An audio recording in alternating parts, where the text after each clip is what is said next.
Waduh pemirsa, ada apa ya dengan hidungnya Ratna Listy? Katanya sih Ratna Listy ini akan melakukan operasi hidung. Nah, nanti kita akan cari tahu. Kemudian di sini juga ada Melanie Ricardo yang mau bercerita soal betapa ya Melanie ini kangen banget sama sang buah hati pada saat dirawat karena terkena COVID-19.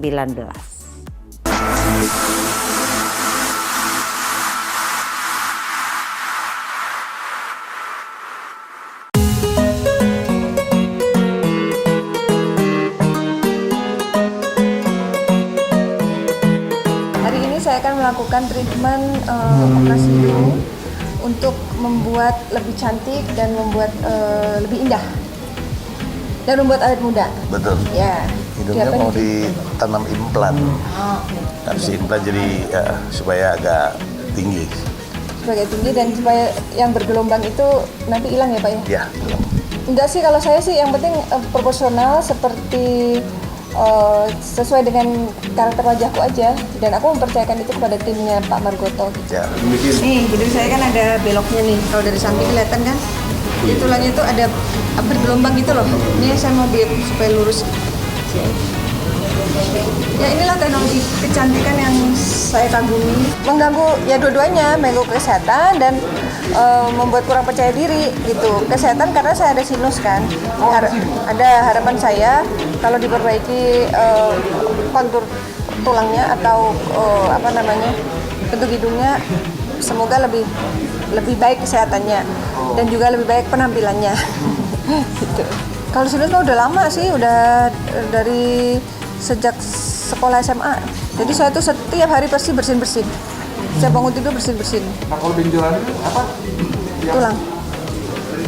Tulangnya bergelombang. Nah itu udah lama? Ya udah lama dari lahir. Oh. Dari lahir. Itu saya sudah pernah melakukan treatment filler, botok. Benar sih belum. Filler, botok, tapi ya maksudnya hasilnya nggak maksimal gitu. Makanya saya memutuskan mau yang hasilnya lebih permanen dan memuaskan gitu. Saya berharap besar kepada klinik Queen ini karena saya melihat teman-teman saya yang sudah melakukan operasi di sini itu bagus hasilnya. Jadi nggak perlu jauh-jauh ke Korea, nggak perlu jauh-jauh ke Singapura, karena di sini pun ada kok yang tim dokter yang mempunyai kualitas yang sama dengan kalau kita melakukan di luar negeri itu.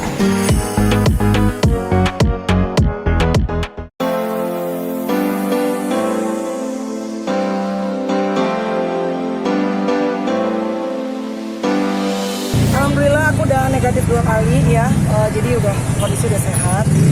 Tapi kesehatan selalu harus jaga protokol kesehatan. Tadi aku juga sempat ngomong sama teman-teman juga, kita jangan kendor ya protokol kesehatan, karena aku tadi pagi dengar di radio katanya ICU di Tangerang, aku dengar di radio katanya full, pasien COVID-nya katanya meningkat gitu. Jadi aku sebagai yang kemarin, aku nggak tahu ya, pokoknya aku dengar di radio seperti itu. Tapi paling nggak kan memang aku juga dengar nih teman-teman banyak banget yang positif. Kayak kita udah nggak kaget lagi ya sekarang ya kalau ada yang positif. Maksudnya kan berarti banyak banget nih. Jadi protokol kesehatannya jangan sampai kendor gitu. Jadi kayak teman-teman juga kita syuting, oke, orang kalau banyak space, jarak, kalau bisa sirkulasi udara dia dibuka gitu. Karena kenapa gue cerewet? Karena kalau gue bener-bener ngerasain, gue tuh 1,5 bulan lama banget gitu COVID itu. Dan bener-bener badan gue tuh sakitnya luar biasa gitu pada saat COVID. Jadi gue kadang-kadang gede kalau orang tuh pada kayak cuek, nggak percaya. Aduh, gue udah ngelewatin duit gue keluar, waktu gue sama anak-anak nggak bisa sama sekali, badan gue sakit. Jadi jangan males pakai masker, jangan males berbersih tangan apa segala macam. Emang ribet ya, jujur gue ribet banget sekarang ini. Mau ketemu orang parno takut ya kan gitu. Cuma ya iris wadah di sini kan pandemi gitu. Pengen ngajak anak-anak ke hotel aja takut gitu. Pengen ngajak anak-anak keluar aja ke mall karena mereka kan di rumah terus, takut juga gitu. Maksudnya khawatir lah, supaya takutnya mereka jangan sampai kena COVID. Berarti sudah berkumpul sama keluarga dong, Kamel? Sudah kemarin udah kira kan aku kemarin jaga-jaga sama anak juga karena kan kemana-mana ya kerja, mana kira udah tidur sama anak-anak lagi.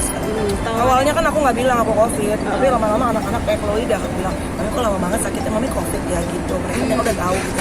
Akhirnya aku bilang, awalnya aku bilang kan cuma asam lambung, tapi pada saat aku buat publik untuk cerita ya Chloe juga udah tahu. Rasanya bisa memeluk anak lagi? Oh luar biasa. Makanya kalau kalian masih bisa peluk anak, bisa tidur sama anak. Gue biasanya pas kemarin COVID ya, sehari pas malam tidur tuh bisa kebangun 5 kali, keringetan dan jantung suka debar-debar.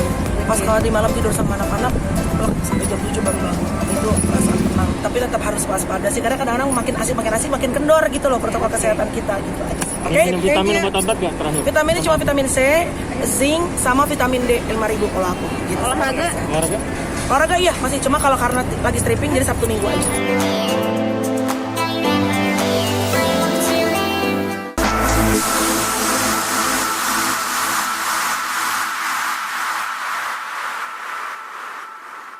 Wah, nggak sabar ya lihat Ratna Listy nanti setelah selesai operasi, pasti tambah cantik. Ayo kita tunggu aja. Kemudian kalau bicara tentang apa yang terjadi pada Melanie Ricardo, nah ini dia ya. Betapa sedih kan ya, kita harus berjauhan dengan keluarga. Kemudian juga tentunya tekanan psikologis yang kita alami juga nggak main-main. Kalau nggak mau seperti itu, Anda jangan main-main juga sama COVID-19.